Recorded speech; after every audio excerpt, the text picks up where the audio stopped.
Ghislaine Maxwell is essentially derailing and blowing up her congressional testimony, which is currently scheduled for August 11th. She was subpoenaed to testify before Congress, but what I predicted was going to happen happened. The Trump regime rushed to have her speak with them first.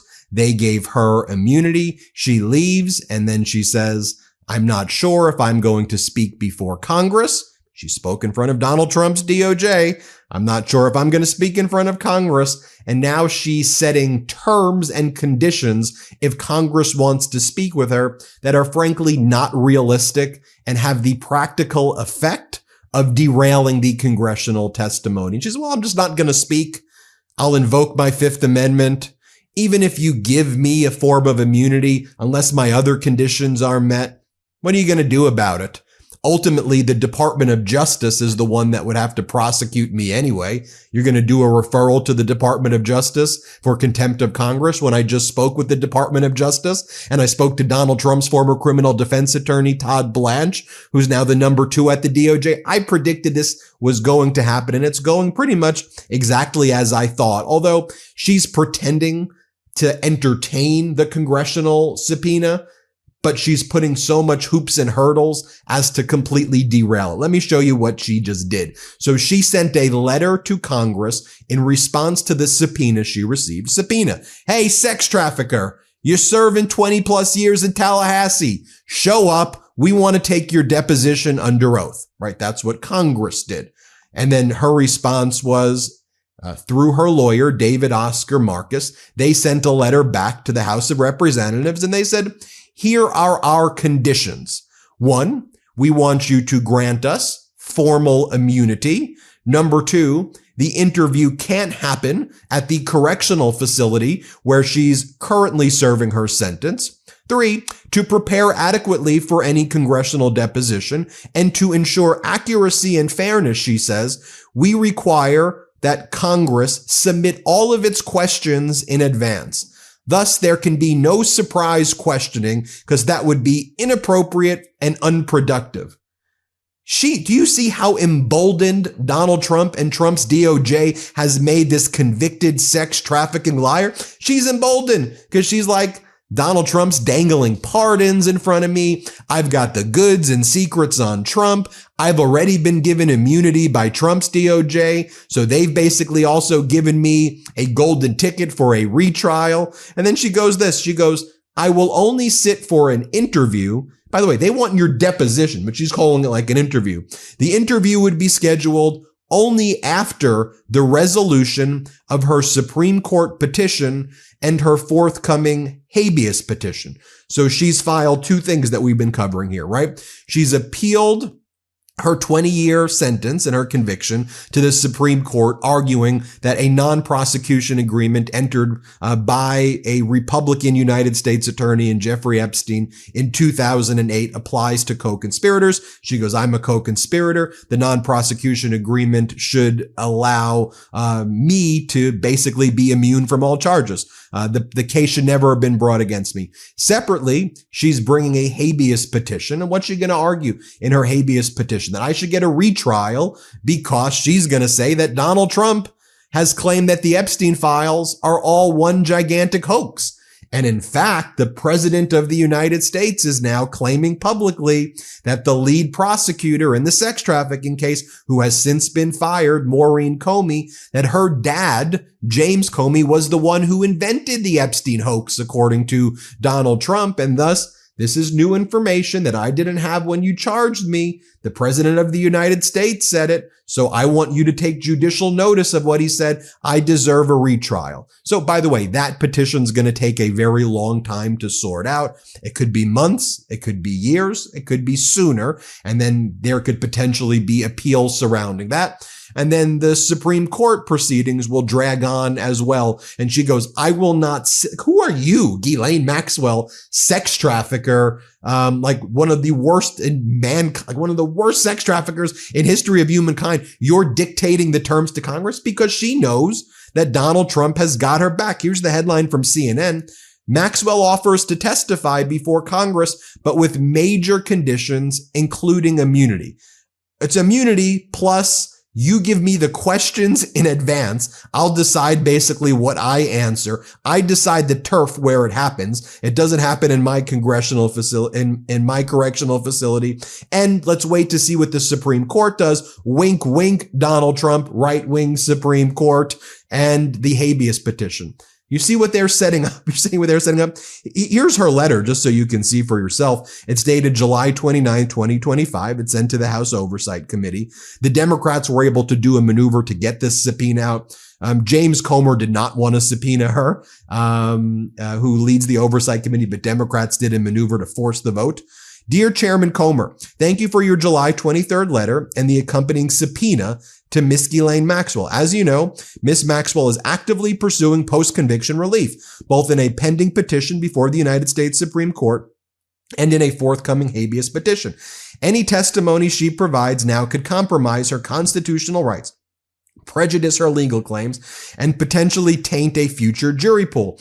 Compounding these concerns are public comments from members of Congress that appear to have prejudged Miss Maxwell's credibility without even listening to what she has to say or evaluating the extensive documentation that corroborates it.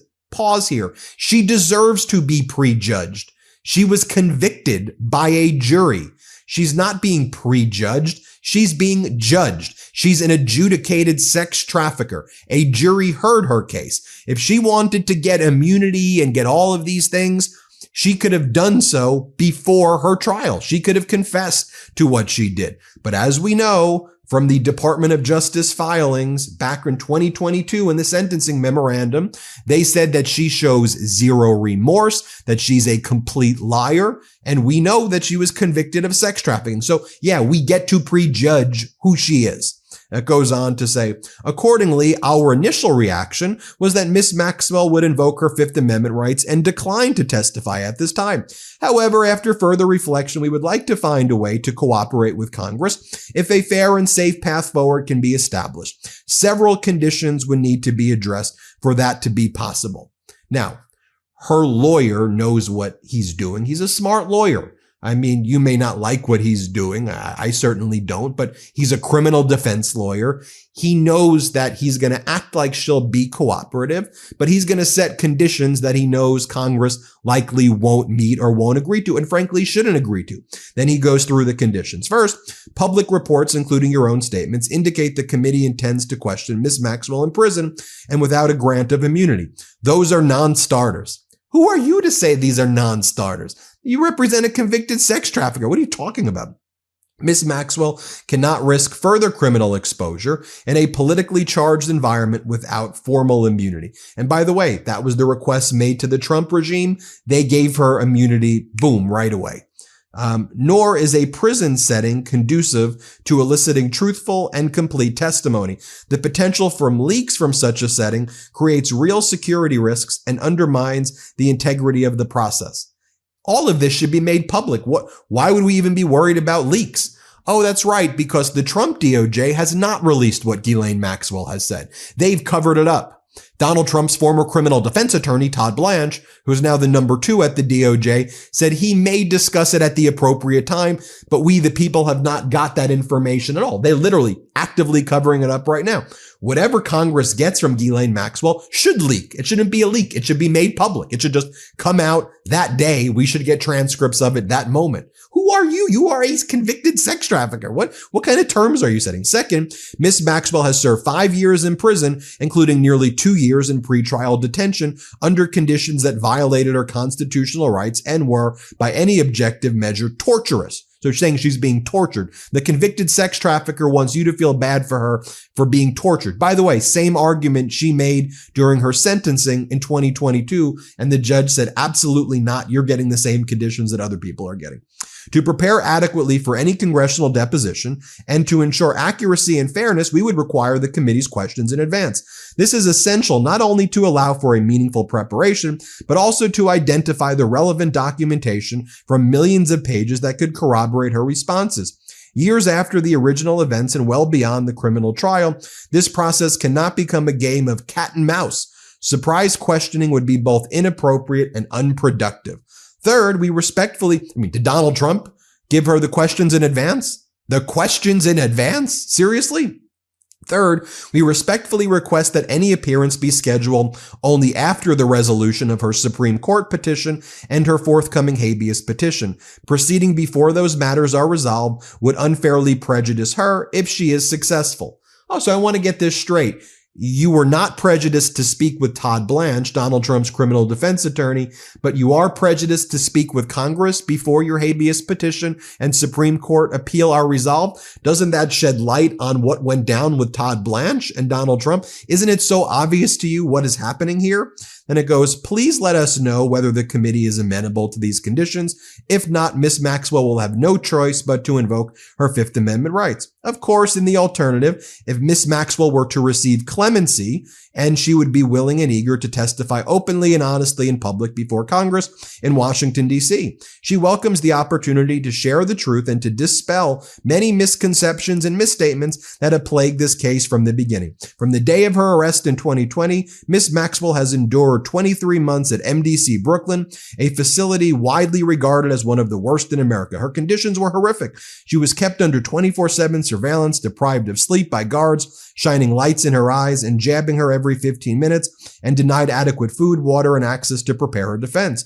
During legal visits, she was handcuffed, shackled, and forced to wear paper clothes, not because she was suicidal, but due to institutional paranoia. The toll on her was brutal, isolating, and psychologically devastating.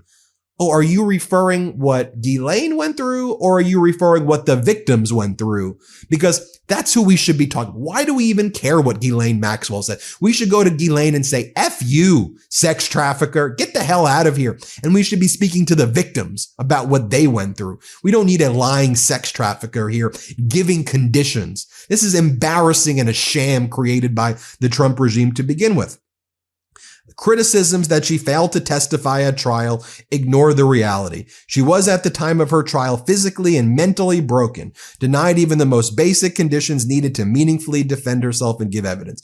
Ms. Maxwell did not receive a fair trial. Prosecutors from the Southern District of New York wrongfully convinced the trial judge to unfairly limit Ms. Maxwell from presenting her defense, and at least one juror lied about a material fact during voir dire in order to serve on the jury. Facts that go to the heart of fairness of the proceedings. In any event, Ms. Maxwell should have never been charged in the first place. In 2008, the United States government promised in writing that she would not be prosecuted. It broke that promise only after Mr. Epstein died in 2019, at which point Ms. Maxwell became a convenient scapegoat. She merits relief. We remain open to working with the committee to find a path forward that respects her constitutional rights and enables her to assist the American people and the committee in the important oversight mission. BS, BS, BS. And by the way, in her Supreme Court petition that she filed yesterday, she talks about how the government concedes that there was a circuit court split regarding the enforceability of the non-prosecution agreement entered in 2008. So as I said, go watch the video I did this morning. I literally predicted every step of this that was going to happen. I said the deal with the DOJ giving her use immunity will make her deliver these conditions on Congress, which she did later that day. I predicted that before the letter came. I said the Department of Justice is essentially conceding that they may be wrong to the Supreme Court, which may reverse Ghislaine Maxwell's sentence. The DOJ has given her immunity based on the statements that she made, and now her plan is to basically give conditions that she knows Congress won't and shouldn't agree to. And here's where we're at right now. So before going, I think it's important that we hear from Epstein and Ghislaine victims. This is Annie Farmer, one of the victims. Here's what she has to say about Ghislaine Maxwell. Let's play it. She didn't just procure girls and women for Epstein, but she herself participated in their abuse. I think that's an important thing for people to understand. And then she also, made threats. She made threats to my sister, to our family, when it was clear that my sister had reported her. And so I think that to be told that suddenly she's being brought to the table as a potential source of information when she's previously been charged with perjury by the government, is very confusing and unsettling. Here is her sister, Maria Farmer. Let's play it. I've never met a more predatory, terrifying human being in my entire life.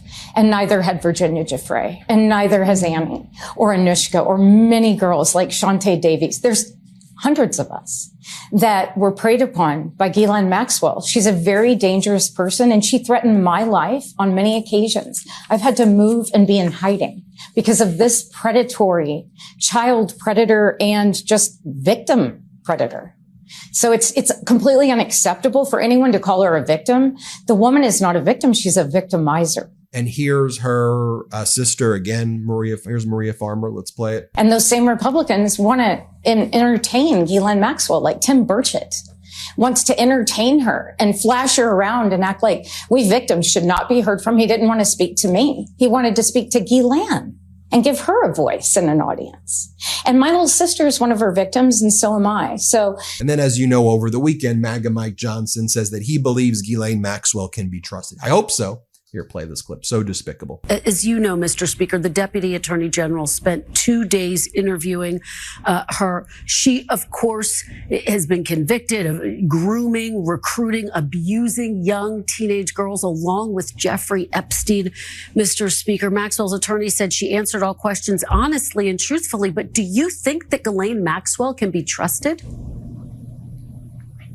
Well, I mean, look, it's a good question. I hope so. I hope that she would want to come clean. We certainly are interested in knowing everything that she knows. And as you'll note, in our House Republican majority, we're working towards that. Chairman Comer and our Oversight Committee has already issued their own subpoena. They want to bring in Ghislaine Maxwell as well. I hope she's telling the truth. She is convicted. She is serving a 20-year sentence for child sex trafficking. And so her character is in some question. But if she wants to come clean now, that would be a great service to the country. And we'd like to know every single bit of information that she has. I certainly hope she's telling the truth. Well, there you have it, folks. Let me know what you think. Hit subscribe. Let's get to 6 million. Thanks for watching. Can't get enough Meidas? Check out the Meidas Plus Substack for ad-free articles, reports, podcasts, daily recaps from Ron Filipkowski, and more. Sign up for free now at MeidasPlus.com.